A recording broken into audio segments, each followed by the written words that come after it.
ॐ हिरण्यवर्णां हरिणीं सुवर्णरजतस्रजां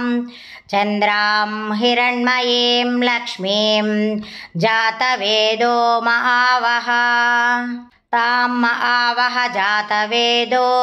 लक्ष्मीमनपगामिनीं यस्यां हिरण्यं विन्देयं गामस्वं पुरुषानहम् अश्वपूर्वां रथमध्यां हस्तिनादप्रबोधिनीं श्रियं देवीमुपह्वये श्रीर्मा देवी जुषतां कांसोऽस्मितां हिरण्यप्राकाराम् आर्द्रां ज्वलन्तीं तृप्तां तर्पयन्तीं पद्मे स्थितां पद्मवर्णां तामिहोपह्वये श्रियं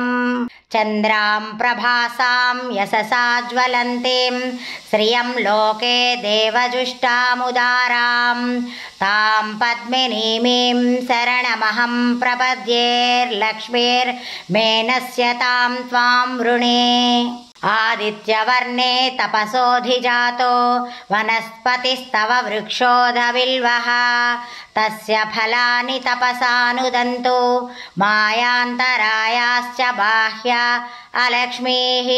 उपैतु मां देवसखः कीर्तिश्च मणिना सह प्रादुर्भूतोऽस्मिन् राष्ट्रेऽस्मिन् कीर्तिमृद्धिं ददातु मे क्षुत्पिपासामलां ज्येष्ठाम् अलक्ष्मीर्नाशयाम्यहम्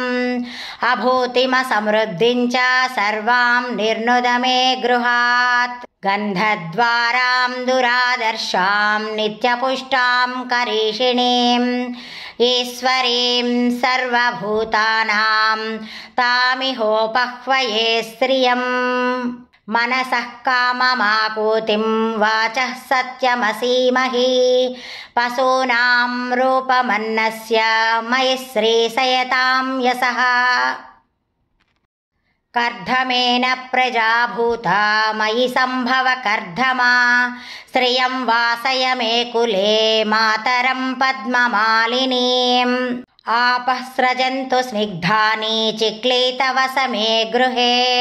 निच देवीं मातरं श्रियं वासय मे कुले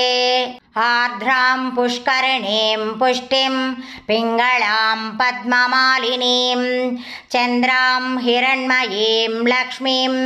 जातवेदो महावः आर्द्रां यः करिणीं यष्टिं